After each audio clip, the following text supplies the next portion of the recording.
Você já parou para pensar no que realmente significa nascer de novo?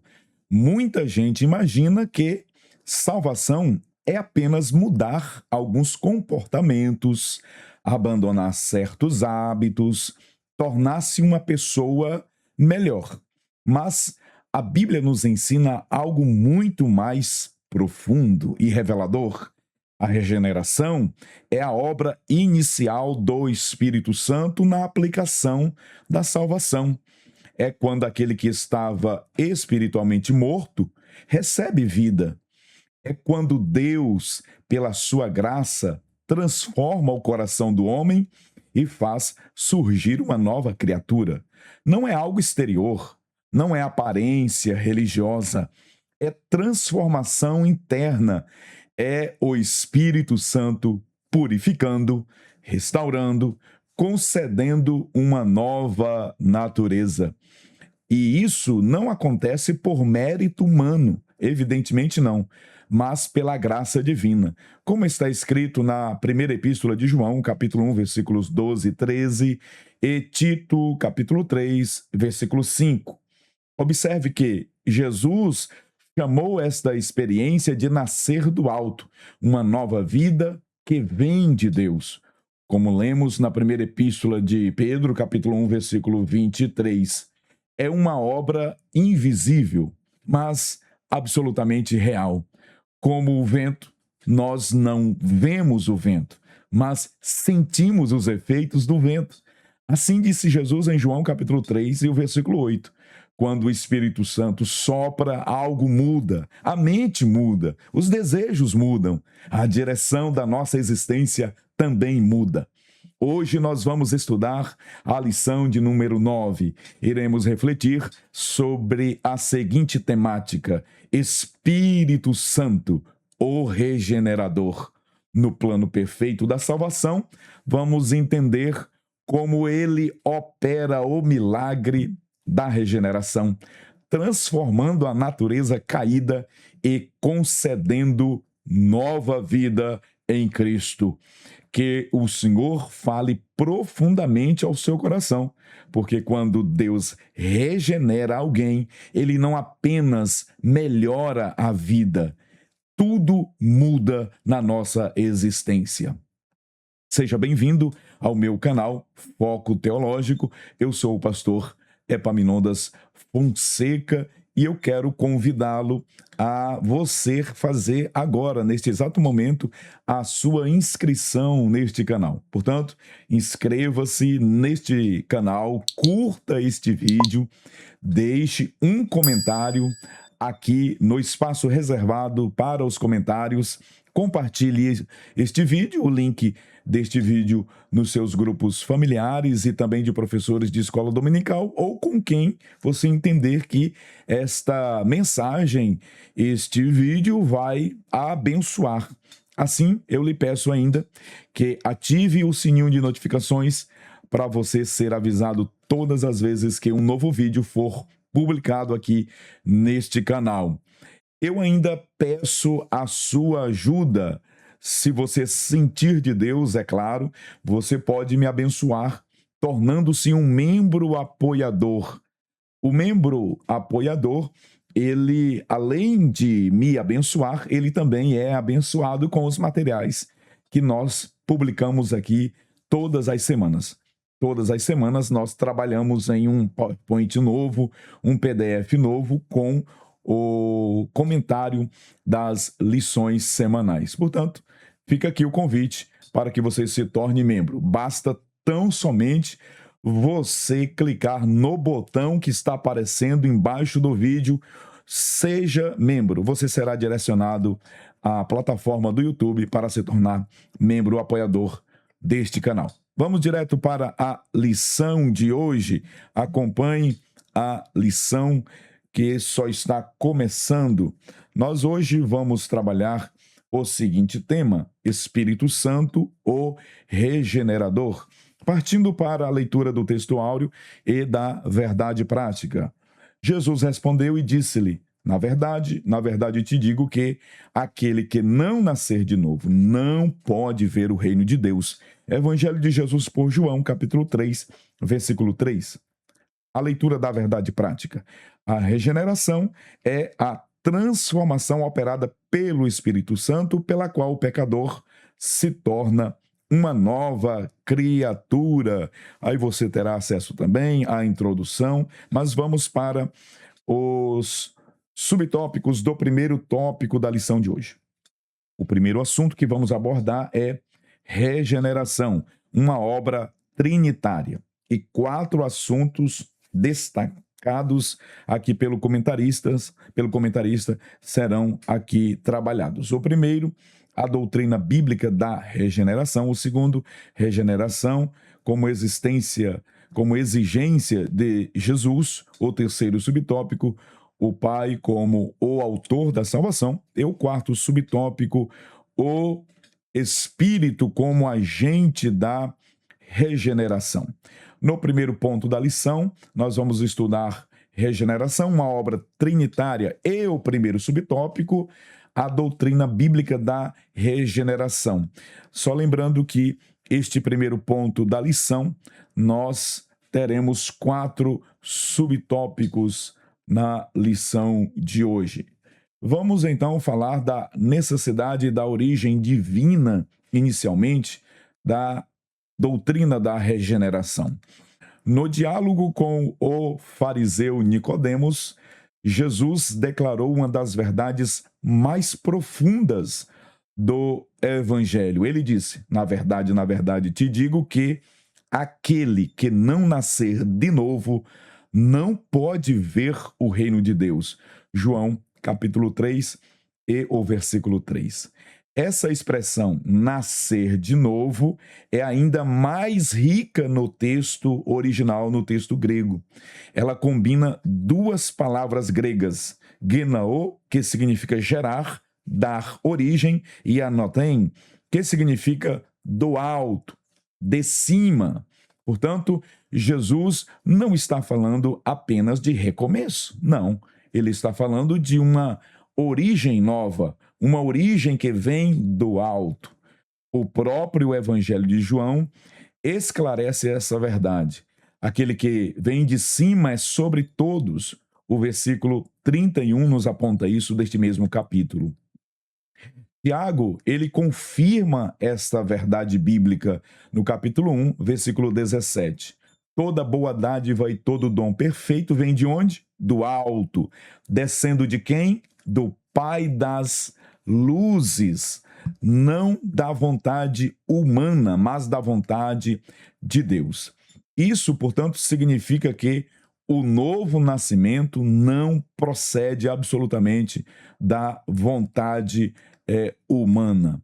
João declara isso com clareza: os quais não nasceram do sangue, nem da vontade da carne, nem da vontade do homem, mas, claro, da vontade soberana de Deus. João capítulo 1, versículo de número 13. Na conversa com Nicodemos, Jesus ele estabelece um contraste direto. O que é nascido da carne é carne, e o que é nascido do Espírito do Senhor é Espírito. E reforça ainda mais: na verdade, te digo que aquele que não nascer da água e do Espírito não pode entrar no reino de Deus. Aqui, queridos irmãos, está o ponto central do novo nascimento desta doutrina. Não é algo físico, é espiritual, é sobrenatural. É uma nova origem que vem de Deus. É um renascimento operado pelo Santo Espírito do Senhor. A teologia sistemática pentecostal, editada pela CPAD, a casa publicadora das Assembleias de Deus no Brasil, enfatiza que o novo nascimento, ou nascer de novo, significa literalmente nascer do alto, indicando uma obra divina e, portanto, sobrenatural. Considere o que o apóstolo Paulo escreveu sobre esta doutrina quando ele escreveu a Tito, no capítulo 3 e o versículo 5, não pelas obras de justiça que houvéssemos feito, mas segundo a sua misericórdia nos salvou pela lavagem da regeneração e da renovação do Espírito Santo. A palavra regeneração do grego palingenesia significa exatamente isso: novo nascimento, nova vida. E Paulo declara ainda na segunda carta que ele escreveu aos Coríntios, no capítulo 5 e o versículo de número 17, um texto muito conhecido. Assim que, se alguém está em Cristo, nova criatura é. As coisas velhas já passaram e eis que tudo se fez novo. Perceba bem, não é uma reforma moral, não é um ajuste externo, não é uma mudança superficial, é recriação completa. O mesmo Espírito Santo Criador com o Pai, Criador em coigualdade com o Filho em Gênesis capítulo 1, na regeneração, é ele o agente criador de uma nova natureza no interior do pecador arrependido. Portanto, irmãos, a regeneração, ela transforma o interior. A conversão manifesta essa transformação no exterior. Quem nasceu de novo demonstra isso no viver diário, nas atitudes, nas escolhas, no caráter, no comportamento. O novo nascimento é obra sobrenatural de Deus no coração do homem. E essa nova vida recebida do alto, inevitavelmente, se manifesta em novas atitudes. Vamos falar sobre a regeneração como uma exigência do Senhor. O Senhor Jesus, ele declarou de forma categórica em João, capítulo 3 e o versículo 3. Na verdade, te digo que aquele que não nascer de novo não pode ver o reino de Deus. Perceba aqui que essa é uma questão sine qua non, é uma questão sem a qual, no latim, né, uma questão sine qua non é uma questão imprescindível. Para nascer de novo, há a necessidade, né, de ocorrer o arrependimento. A regeneração, portanto, ela ocorre como uma exigência indispensável. Sem o novo nascimento, não se pode ver, não se pode entrar o reino de Deus. Aqui está a questão sem a qual, a questão sine qua non. Para entrar, para ver o reino de Deus, necessário se faz nascer de novo. Essa afirmação, ela não é simbólica, ela é absoluta. A regeneração não é opcional, ela é necessária. O próprio Senhor Jesus reforça essa verdade quando diz em Mateus capítulo 18 e o versículo 3. Em verdade vos digo que, se não vos converterdes e não vos fizerdes como meninos, de modo algum entrareis no reino dos céus. Veja a necessidade de nascer de novo, né? Se tornar como uma criança. Dessa forma, o novo nascimento é a porta de entrada no reino de Deus. É o início da nova vida espiritual. É a primeira grande obra da graça no coração do pecador. É a primeira grande obra da graça no coração do pecador. Escreva isto aqui nos comentários se você está comigo. A regeneração é a primeira e maravilhosa grande obra da graça no coração do pecador arrependido. O apóstolo Paulo demonstra essa transformação ao escrever na primeira carta dele aos Coríntios, capítulo 6, versículos 9 a 11. Não erreis, nem os devassos, nem os idólatras. E aí tem uma lista aqui, né? Tem uma relação, um rol exemplificativo, nem os idólatras, nem os adúlteros, nem os efeminados, nem os sodomitas, nem os ladrões, nem os avarentos, nem os bêbados, nem os maldizentes, nem os roubadores herdarão o reino de Deus. E é o que alguns têm sido, ele diz isso. E é o que alguns têm sido, mas haveis sido lavados, mas haveis sido santificados, mas haveis sido justificados em nome do Senhor pelo Espírito do nosso Deus. Tem gente por aí dizendo que não existe ex, mas aqui a palavra de Deus, ela está dizendo o contrário. O poder transformador, o poder santificador, o poder justificador da graça, da obra salvífica de Deus, operada no coração do pecador arrependido, transforma qualquer pessoa, fazendo-o e transformando-o em cidadão do céu. Glória a Jesus. Veja a mudança. Houve um antes e houve um depois. No milagre do novo nascimento estão presentes fé e arrependimento. Fé e arrependimento caminham de mãos dadas, juntas, nesse processo, nessa mecânica da salvação, termo utilizado pelo pastor Silas Daniel na obra Arminianismo, a mecânica da salvação. Jesus começou o seu ministério proclamando em Mateus capítulo de número Mateus capítulo 4, versículo 17: arrependei-vos, porque é chegado o reino dos céus. O arrependimento é uma mudança de mente. Nós já estudamos aqui este tema em outras lições, né? A metanoia que acontece no interior do pecador arrependido, a mudança de mente, a mudança de atitude, a mudança de rumo, a mudança, portanto, de direção.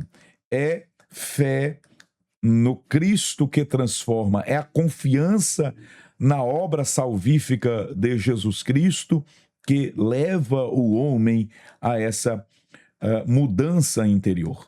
E essa transformação, queridos irmãos, produz uma nova realidade espiritual. Olha o que Paulo afirma quando escreveu aos Gálatas, capítulo 6 e o versículo 15.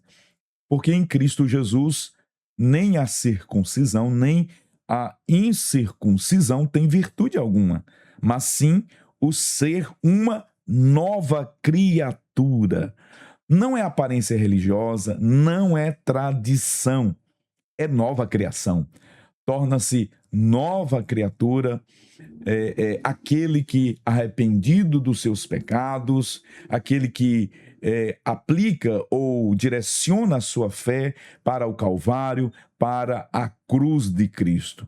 E essa é uma condição essencial para a salvação.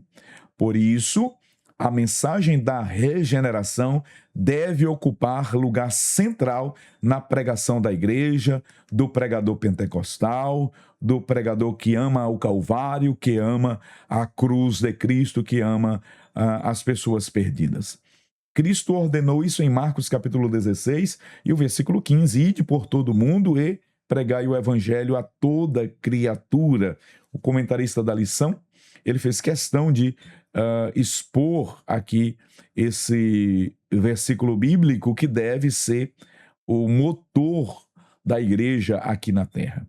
O evangelho, ele anuncia arrependimento, anuncia fé, anuncia novo nascimento, porque sem regeneração não há reino de Deus. Compreendido esses dois subpontos aqui, vamos para o terceiro subtópico, o Pai como autor da salvação. A regeneração ou novo nascimento não começa no homem, ela tem origem no plano eterno soberano de Deus Pai. O apóstolo Paulo ele declara em Efésios capítulo 1, versículos 4 e versículo 5, como também nos elegeu nele antes da fundação do mundo, para que fôssemos santos e irrepreensíveis diante dele em amor, e nos predestinou para filhos de adoção por Jesus Cristo, para si mesmo, segundo o beneplácito de sua vontade. Eu amo esta expressão. A salvação nasce no coração de Deus. É Ele quem toma a iniciativa, é Ele quem planeja, é Ele quem executa, movido por amor aos pecadores.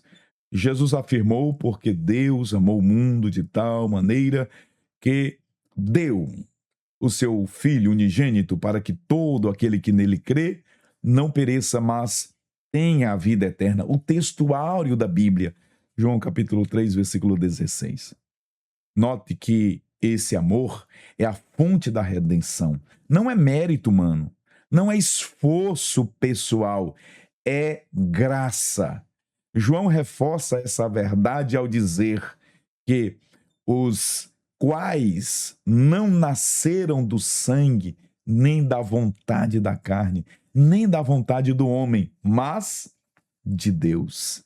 E Paulo completa essa verdade em Efésios capítulo 2 e o versículo 8 e 9, um texto também muito conhecido. Pela graça sois salvos, por meio da fé, e isso não vem de vós, é dom de Deus, não vem das obras, para que ninguém se glorie. Desta forma, a regeneração é dom, é presente, é iniciativa divina, de cima. Toda boa dádiva e todo dom perfeito, irmãos, vem do alto. Desce do Pai das luzes, em quem não há mudança nem sombra de variação, diz o apóstolo Tiago. Segundo a vontade dele, ele nos gerou pela palavra da verdade, para que fôssemos como primícias das suas criaturas. Que maravilha! Portanto, meus irmãos, a nova vida que recebemos tem uma fonte muito clara: o Pai. Ele é o autor da salvação, ele é a origem da regeneração, ele é a fonte da nova vida. E tudo começa no seu amor eterno e perfeito. Ainda dentro deste primeiro ponto da lição, regeneração, uma obra trinitária, vamos falar sobre o Espírito como agente da regeneração. A Bíblia, a Escritura, ensina que a regeneração é um ato divino, não é uma conquista humana. Nós acabamos de verificar isso. Não é resultado de mérito pessoal. O apóstolo Paulo declara isso a Tito no capítulo 3 e o versículo 5, texto muito importante para a compreensão da lição de hoje. Não pelas obras de justiça que houvéssemos feito, mas segundo a sua misericórdia nos salvou pela lavagem da regeneração e da renovação do Espírito Santo. A salvação nasce da misericórdia de Deus. É o Pai quem decreta essa obra eterna.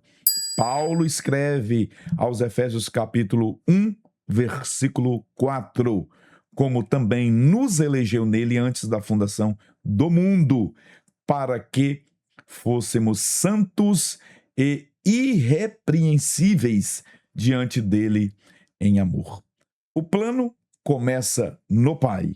O Filho torna essa regeneração possível por meio da sua obra redentora na cruz do Gólgota.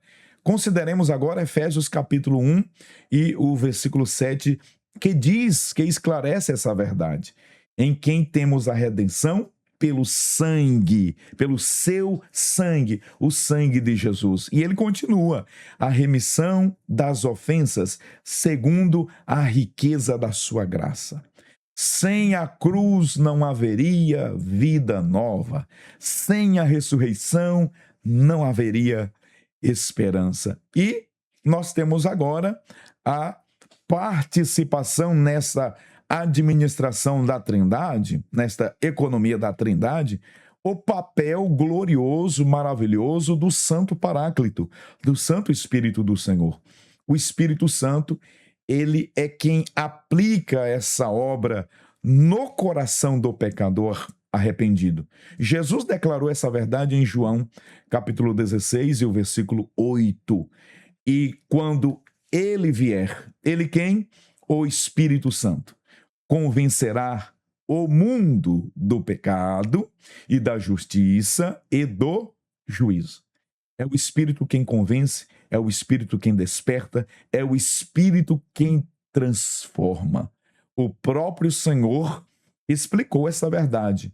O que é nascido da carne é o quê? Carne. E o que é nascido do Espírito é o quê? É Espírito. Aqui está a distinção. A carne produz vida natural. O Espírito, glória a Deus, produz vida espiritual. Ele não apenas alerta a consciência, ele implanta uma nova vida. Jesus ensinou essa verdade e a Bíblia sustenta isso. O Espírito é o que vivifica, a carne para nada aproveita.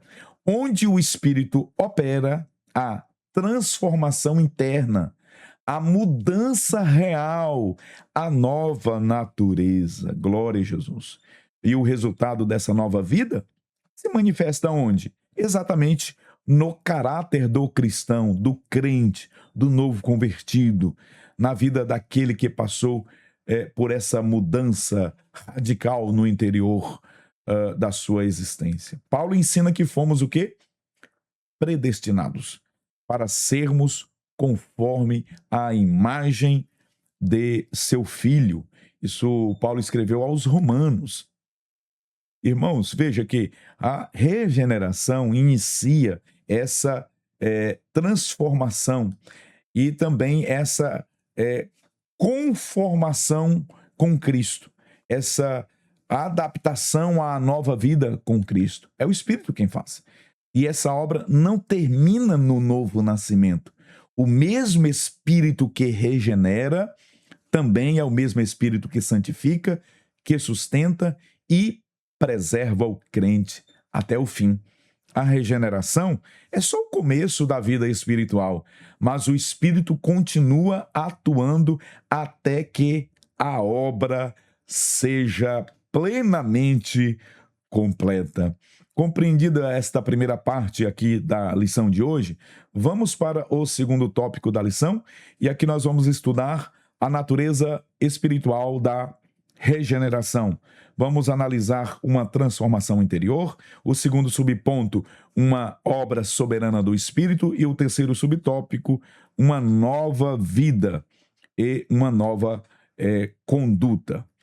O primeiro subtópico, uma transformação interior. Nicodemos, ele manifestou sua completa incompreensão espiritual ao responder a Jesus com uma pergunta. Como pode um homem nascer sendo velho? Pode, porventura, tornar a entrar no ventre de sua mãe e nascer? A reação dele mostra que estava preso ao plano natural. Sua mente operava apenas dentro da lógica humana. O apóstolo Paulo explica essa limitação espiritual do ser humano perdido, do homem caído, quando ele escreveu aos Coríntios, no capítulo 2, o versículo 14. Na primeira carta de Paulo aos Coríntios, capítulo 2, e o versículo 14. Ora, o homem natural não compreende as coisas do Espírito de Deus. Por quê? Lhe parecem loucura e não pode entendê-las, porque elas se discernem como? Espiritualmente. Nicodemos era um homem religioso, era mestre em Israel, mas ainda não compreendia a dimensão espiritual e profunda da salvação.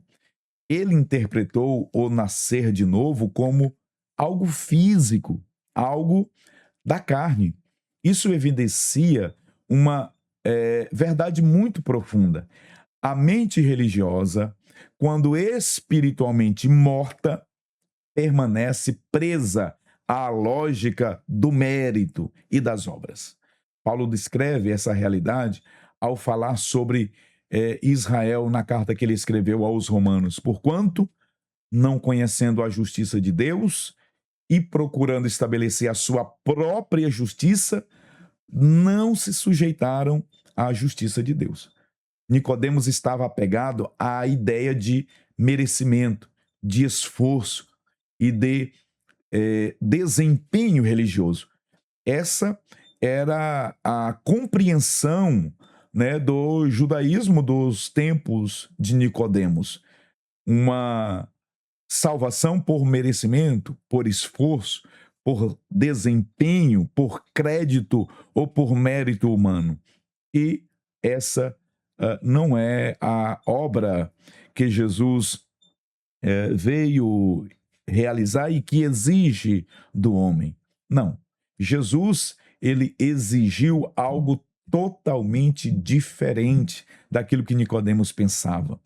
Não era uma reforma externa, não um aprimoramento moral, não um aperfeiçoamento de conduta. Não, absolutamente. Jesus declarou em João capítulo 3, versículo de número 5. Na verdade, te digo que aquele que não nascer da água e do Espírito não pode entrar no reino de Deus. A exigência não era um comportamento melhor, era transformação interior, era novo nascimento, uma obra realizada exclusivamente pelo Espírito Santo do Senhor, de dentro para fora. O reino de Deus não se alcança por mérito, ele se recebe por regeneração. E sem essa obra sobrenatural, não há verdadeira compreensão espiritual. É isso que nós precisamos compreender nesse ponto da lição. Vamos falar agora sobre uma obra soberana do Espírito. Jesus ensina a Nicodemos uma verdade central. Para entrar no reino de Deus é necessário nascer da água e do Espírito. O Senhor declarou: na verdade, eu te digo que aquele que não nascer da água e do Espírito não pode entrar no reino de Deus. Isso aponta para uma transformação espiritual completa, uma purificação dos pecados, renovação interior, uma vida nova produzida pelo Espírito de Deus. O apóstolo Paulo fala dessa obra interior quando ele apresenta aos Efésios a sua oração no capítulo 3 e o versículo 16. Para que, segundo as riquezas da sua glória, vos conceda que sejais corroborados com poder pelo seu Espírito no homem interior. Existe um homem interior, que é exatamente o local onde se processa o novo nascimento. Paulo continua: para a santificar, purificando-a com a lavagem da água pela palavra. Essa mudança não pode ser produzida na carne. No esforço humano, nesse esforço humano, não gera vida espiritual. Somente o Espírito Santo pode realizar essa obra. O Senhor Jesus, ele explicou isso com uma ilustração poderosa. O vento assopra onde quer e ouves a sua voz, mas não sabes de onde vem nem para onde vai.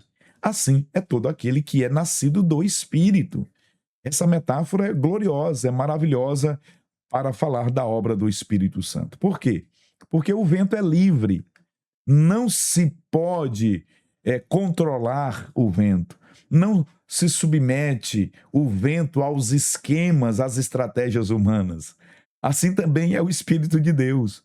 E Paulo, ele confirma essa soberania do Espírito ao dizer que é por essa ação soberana que o pecador nasce espiritualmente. E quando isso acontece, a nova vida. E a Bíblia nos traça esse processo, né?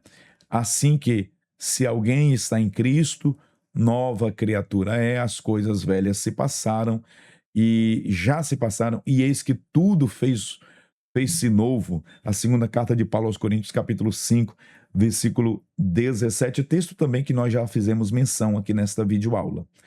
Regeneração não é uma emoção passageira, não é uma decisão também superficial, não. É transformação de natureza. Note, perceba, constate o que o profeta Ezequiel já havia anunciado, né, no Antigo Testamento, essa promessa no capítulo 36, versículos 26 e 27. E vos darei um coração novo, né? Porei dentro de vós um espírito novo, e tirarei o coração de pedra, né, da vossa carne, e vos darei um coração de carne, e porei dentro de vós o meu espírito, e farei que andeis nos meus estatutos. Portanto, o cristão regenerado é alguém que recebeu um novo coração. Houve uma mudança interna, uma transformação gloriosa, uma natureza do alto, uma natureza de cima, alguém transformado por dentro, de dentro para fora. Alguém que agora vive segundo essa nova natureza espiritual. Tudo isso é obra soberana do Espírito Santo. E essa é uma doutrina que muitos estão abdicando, deixando em segundo plano. Outros tantos nem querem ouvir uma ministração como essa, uma doutrina, um ensino como este. Mas ela é essencial, ela é fundamental, ela é sine qua non, sem a qual ninguém pode ver nem entrar no reino dos céus. Vamos analisar outro aspecto desse segundo subtópico, a natureza espiritual da regeneração, falando agora sobre uma nova vida e também uma nova conduta, uma nova vida que nasce do Espírito Santo. Cristo afirmou de maneira clara e definitiva essa verdade. O que é nascido da carne é carne. O que é nascido do Espírito é espírito. Queridos irmãos, aqui está uma distinção absoluta. A carne, ela não pode produzir vida espiritual. O natural não gera o sobrenatural. A carne produz obras pecaminosas. Ela aprisiona, ela inclina o homem ao erro. Paulo descreve o rol exemplificativo dessas obras em Gálatas capítulo 5, versículos 19 até o versículo 21. Porque as obras da carne são manifestas, as quais são, e a lista é longa, é um rol exemplificativo, porque existem muitas outras. Ele vai adultério, prostituição, impureza, lascívia, idolatria, feitiçaria, inimizades, porfias, emulações, iras, pelejas, dissensões, heresias, invejas, homicídios, bebedices, glutonarias e coisas semelhantes a estas. Essa é a produção da carne, é o produto da carne, é o fruto da carne. Mas o Espírito produz algo completamente diferente, irmãos. Paulo declara no versículo 22 o fruto do Espírito. Ele diz, mas o fruto do Espírito é... Vamos lá? Vamos recitar. Recite comigo o fruto do Espírito. Amor, gozo, paz, longanimidade, benignidade, bondade, fé, mansidão, temperança. Veja que maravilha. Onde há carne, há escravidão. Mas onde há o Espírito produzindo uma nova natureza, um novo nascimento, e, portanto, o fruto do Espírito, a nova vida. O apóstolo Paulo, ele ainda explica essa verdade bíblica, porque os que são segundo a carne inclinam-se para as coisas da carne, mas os que são segundo o Espírito para as coisas do Espírito. É por isso que você vê as pessoas que não têm Deus na sua vida na prática desenfreada do pecado, até mesmo crentes nominais, frequentadores de igreja, mas que não tiveram uma mudança radical pelo Espírito Santo, que não passaram pelo novo nascimento. Essas pessoas, elas até frequentam os cultos, até são assíduas na igreja, mas percebe que a obra da carne se manifesta na sua vida porque ainda não passaram por essa mudança interior. Há até uma mudança externa, mas o mais importante é que essa mudança comece de dentro para fora. Quem nasce apenas da carne permanece dominado pela natureza pecaminosa. Essa é uma verdade inquestionável e irrefutável. Mas quando alguém nasce do Espírito, entra em uma nova condição espiritual. Glória a Deus por isso. Torna-se um novo homem, uma nova mulher. Recebe uma nova mentalidade. Paulo orienta em Efésios capítulo 4 e o versículo 23 a renovar no espírito do nosso entendimento. Essa renovação interna produz evidências externas. Nova vida se manifesta em novo comportamento. A Bíblia ainda trata dessa verdade em Romanos capítulo 6 e o versículo de número 4, quando o apóstolo Paulo, dissertando sobre esse tema glorioso, ele diz: de sorte que fomos sepultados com ele pelo batismo na morte, para que, como Cristo ressuscitou dentre os mortos pela glória do Pai, assim andemos nós também em novidade de vida. A regeneração se revela na prática da justiça, no amor fraternal, no desejo pela palavra, na obediência a Cristo. Olha o que declara o apóstolo João na primeira epístola, capítulo 3, versículo 9. Qualquer que é nascido de Deus não vive pecando, porque sua semente permanece nele e não pode pecar, porque é nascido de Deus. Portanto, irmãos, o novo nascimento não é uma obra que é estereotipada, mas ela é iniciada internamente. É uma obra invisível que começa de dentro para fora e que deixa marcas visíveis na nossa vida externa, no nosso cotidiano, no nosso comportamento, na nossa maneira de viver, no nosso dia a dia. Quem nasce da carne vive segundo a carne, mas quem nasce do Espírito vive segundo o Espírito. E essa é a evidência da regeneração genuína. Vamos, queridos, para o último ponto da lição, e aqui vamos estudar sinais do novo nascimento em Cristo. A justificação pela fé, a vida de santificação e o fruto do Espírito. Inicialmente, nós vamos tratar dos sinais do novo nascimento em Cristo, falando exatamente sobre a doutrina da justificação pela fé. A doutrina da justificação pela fé é a grande verdade que a reforma protestante restituiu, né, durante ali o período do auge, né, da idade chamada Idade das Trevas. Durante séculos, essa verdade esteve obscurecida, mas Deus levantou, né, homens pré-reformadores, culminando com o grande reformador Martinho Lutero.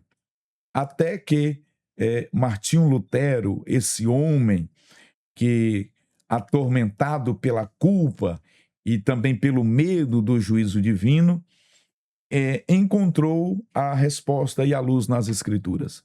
Esse homem, Martinho Lutero, vivia angustiado com uma pergunta sem resposta profunda.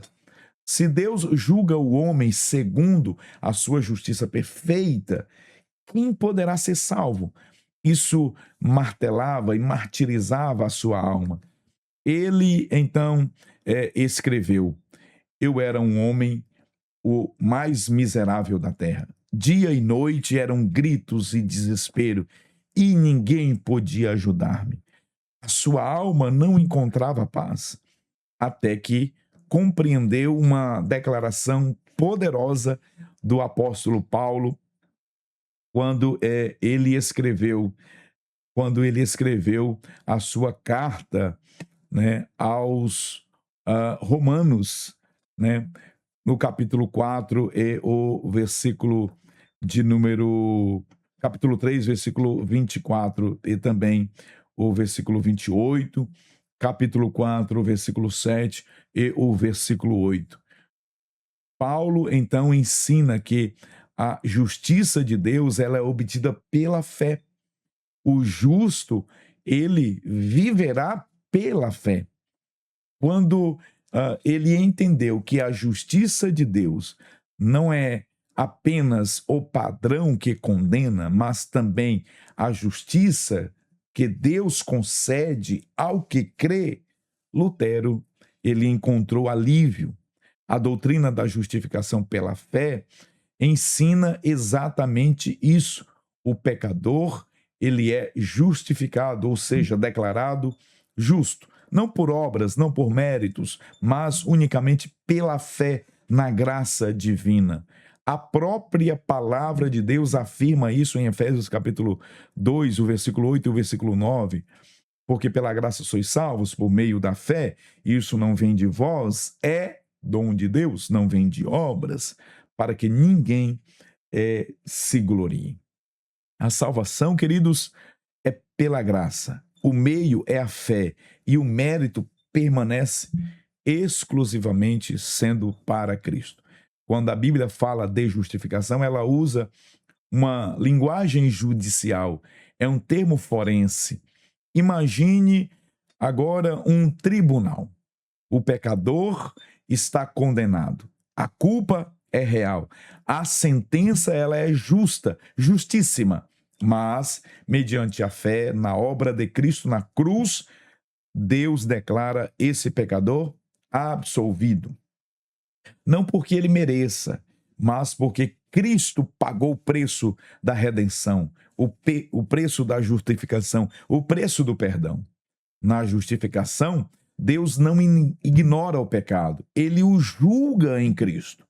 E então declara o crente plenamente justo, isento de culpa, livre da condenação. Essa é a grande verdade da reforma protestante. Essa é a esperança do pecador e essa é a glória do evangelho. Vamos para o segundo subtópico, a vida de santificação. Na obra da redenção, quando o pecador crê em Cristo, algo extraordinário acontece na sua vida. Ele é salvo, é regenerado, é justificado e é adotado como filho de Deus. São as bênçãos oriundas da obra salvífica de Cristo, as bênçãos da salvação, as bênçãos do Calvário, as bênçãos da cruz. Tudo isso de forma imediata e simultânea. Jesus afirmou em João capítulo 5 e o versículo 24, na verdade, vos digo que quem ouve a minha palavra e crê naquele que me enviou tem a vida eterna e não entrará em condenação, mas passou da morte para a vida.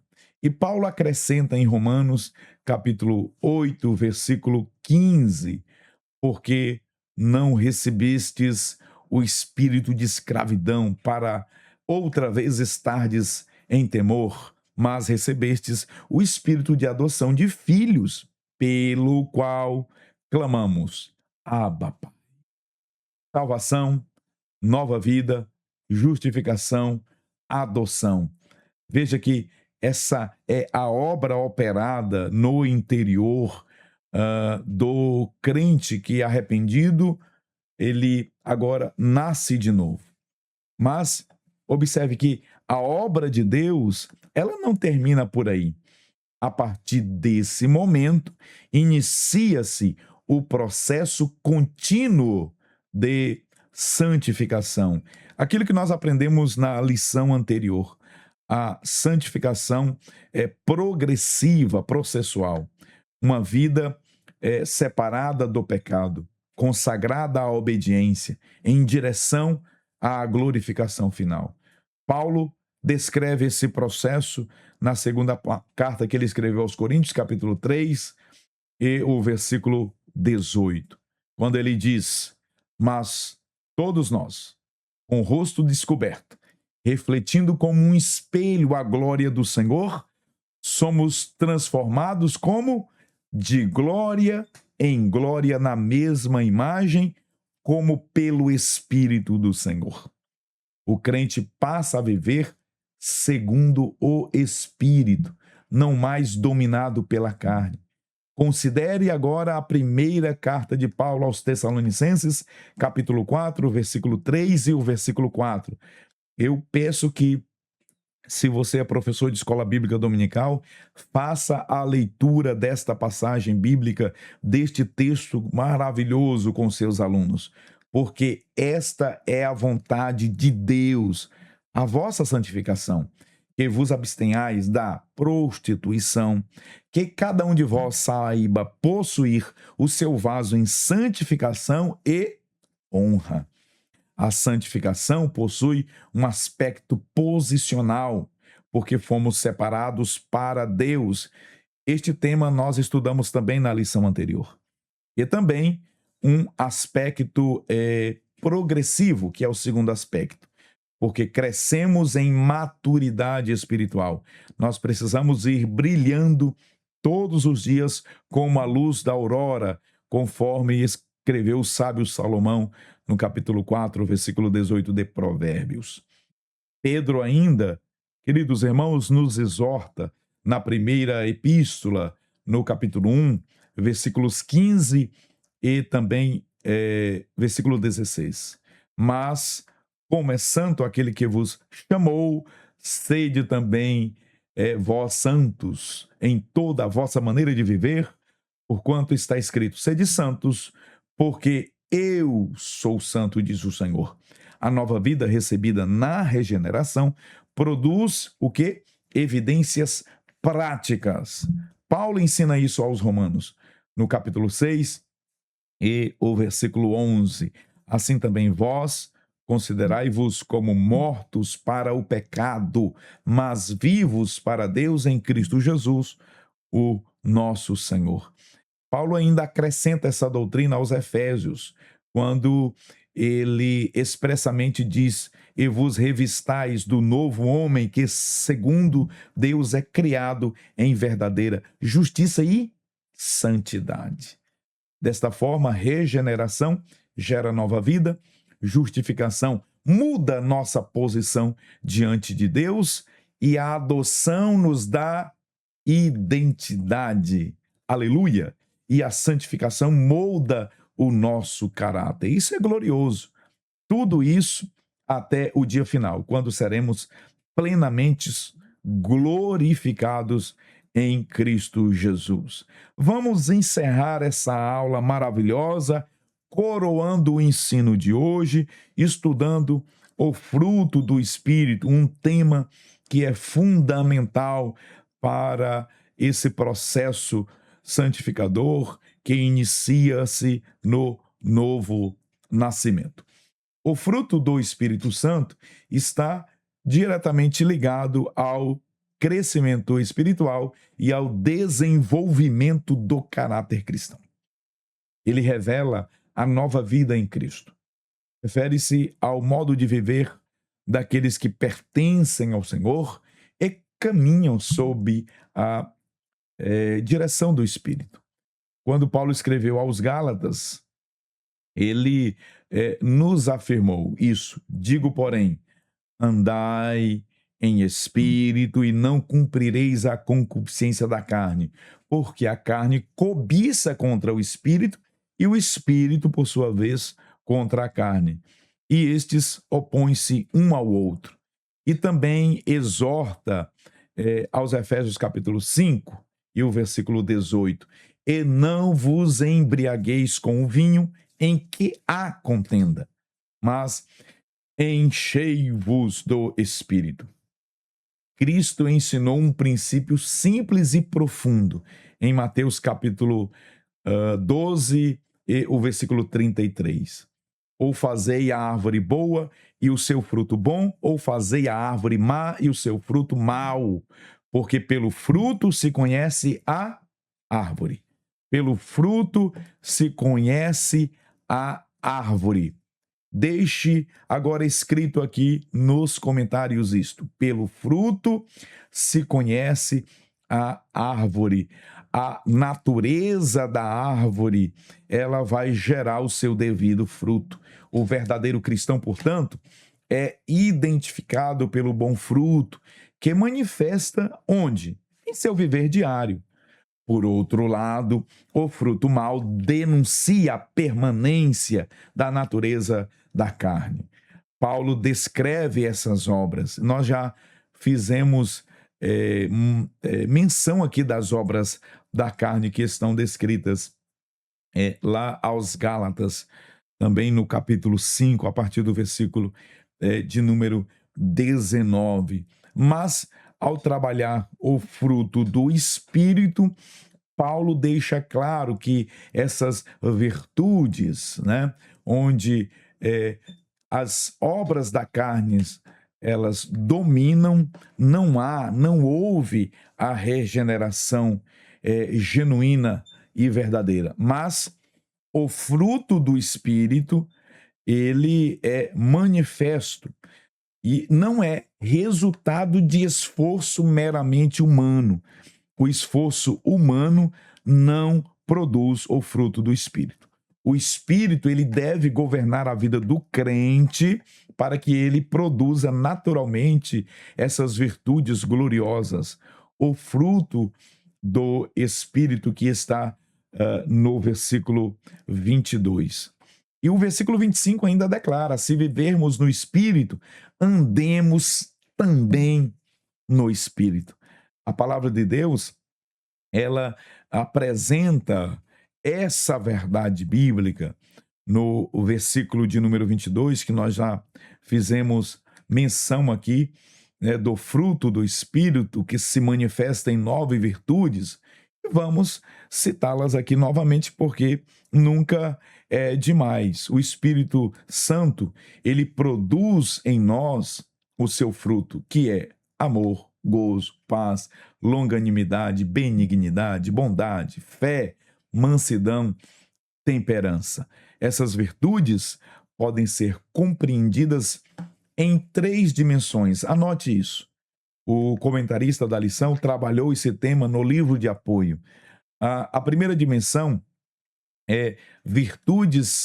são virtudes interiores que só podem vir de Deus: amor, alegria e paz. Segunda dimensão, virtudes relacionais que moldam nossa convivência com os outros: longanimidade, benignidade e bondade.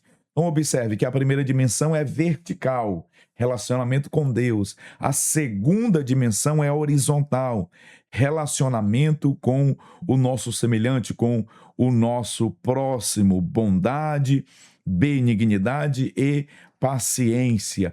E a terceira dimensão são virtudes que revelam maturidade de caráter, fé, mansidão e temperança, que diz respeito, né, a como nos nos relacionamos conosco mesmo, né? Nós aqui temos 3 dimensões. O fruto do Espírito se manifesta em virtudes que revelam o nosso relacionamento com Deus, com o próximo e com o próprio crente. Não estamos falando de dons espirituais. O comentarista deixa claro isso na lição e precisamos destacar isso. Estamos falando de caráter transformado. O fruto é a expressão visível da nova natureza recebida na regeneração. Paulo afirma que fomos criados em Cristo. Efésios capítulo 2, versículo 10 diz isso. Porque somos feitura sua, criados em Cristo Jesus para as boas obras, as quais Deus preparou para que andássemos nelas. Boas obras não salvam. Se você quiser estudar este tema, esta doutrina, assista o vídeo da lição de número 8, nós aprofundamos essa temática aqui. O fruto do Espírito, portanto, é a evidência dessa nova criação, onde a vida espiritual há caráter transformado. E onde o Espírito governa, o fruto do Espírito aparece, o amor aparece. Onde o Espírito governa, a alegria, a paz se manifesta. Onde o Espírito governa, a bondade, a benignidade, a paciência, ela se manifesta, ela transborda. Onde o Espírito de Deus governa, a mansidão, a fidelidade e o domínio próprio também se manifestam. Que bênção e que maravilha! Nós chegamos ao final de mais uma lição, aí está a conclusão. Eu quero deixar esta conclusão para os alunos, para os assinantes do canal e também os membros apoiadores que receberão esse material totalmente editável para se desejarem utilizarem em suas ministrações. Eu quero apenas finalizar com esta reflexão. Quem nasce de novo não apenas muda de direção, passa a produzir fruto, e onde o Espírito governa, o caráter floresce. Onde o Espírito governa, o caráter de Cristo floresce. Nós chegamos ao final de mais uma lição. Aproveita, se você não é inscrito ainda neste canal, inscreva no meu canal Foco Teológico, compartilhe o link deste vídeo nos grupos familiares, nos grupos de professores de escola bíblica dominical ou com pessoas que você entende que será abençoada ou que serão abençoadas com a ministração desta lição de hoje. Ative também o sininho de notificações e, se desejar ainda, você pode se tornar um membro apoiador deste canal, clicando no link que está aqui embaixo do seu vídeo, se você está pela Smart TV, pelo aparelho celular, smartphone ou mesmo pelo computador. Tem um botão Seja Membro, clique nele e você será direcionado para a página do YouTube, onde você tem a oportunidade de me ajudar, de me apoiar, se tornando um membro apoiador deste canal. Nós vamos ficando por aqui, esperando por você na próxima lição, na próxima semana e o próximo vídeo. A paz gloriosa de nosso Senhor e Salvador Jesus Cristo. Até lá.